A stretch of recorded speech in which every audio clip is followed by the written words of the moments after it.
Australian Touring Car Championship before an absolutely packed crowd here today.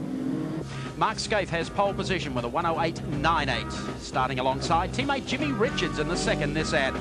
From 3, it's Glenn Seaton in the Peter Jackson Sierra. From 4, 16, Win Percy in the Holden Racing Commodore. From 5.05, Peter Brock, the Mobil 1 Commodore. From 6, 18, John Bow, the Shell Sierra.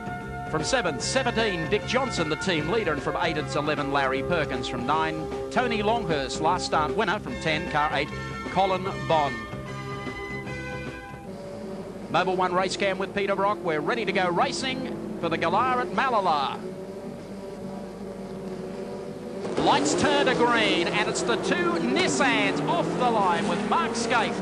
Jimmy Richards getting away smartly. A brilliant start from Johnny Bow as they all start rubbing fenders getting into that first turn. Glenn Seaton snuck through there while they were doing that, and Win Percy got away to a good start. So too did Peter Brock. They come through there, down past the pits, the right-hander.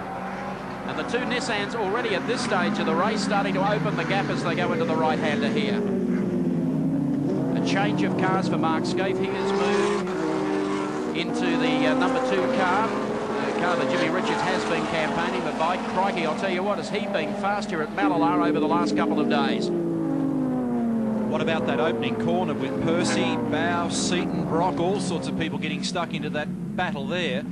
Two Nissans disappearing into the distance, but there were locked wheels and bits of plastic flying everywhere. And emerging in third place, it would be Seaton, from Percy in fourth, then Brock, then John Bow, Dick Johnson. I think Bow was the loser in that scrape.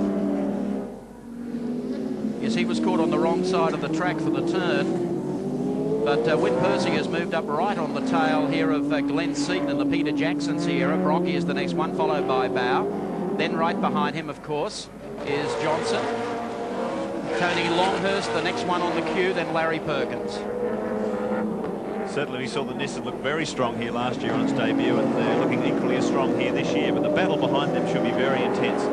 Qualifying times suggest that these guys are very evenly matched, and we should be in for a great battle. Did you notice through the left-hander coming onto the pit straight that time, when Percy's inside front came off the ground, it actually stopped. So there's a bit of brake bind going on there. There's a howling gale at Mallala today. We had some spots of rain about 15-20 minutes ago. Our commentary point's going to blow over before the 50 minutes is up. And it'll be interesting to see whether the weather conditions have any bearing on the outcome of this race. As we go to the Dunlop race cam with Dickie Johnson, and he's under siege from Tony Longhurst. This is good stuff too.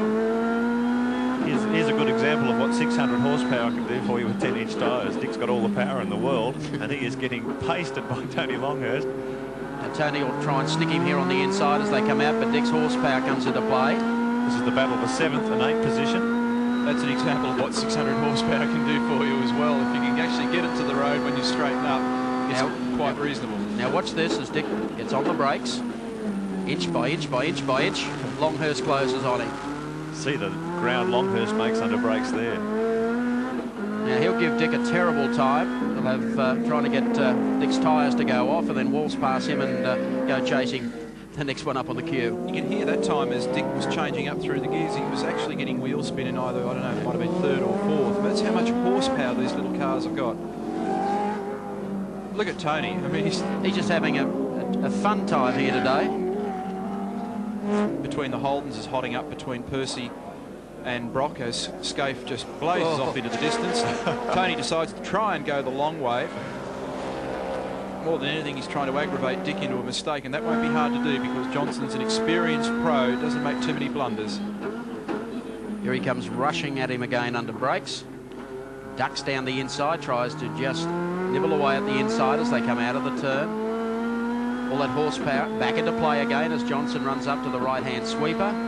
Says goodbye, Tony, just for the moment. Now you would think that Johnson is comfortably running away until he puts the brakes on again, and back comes the BMW.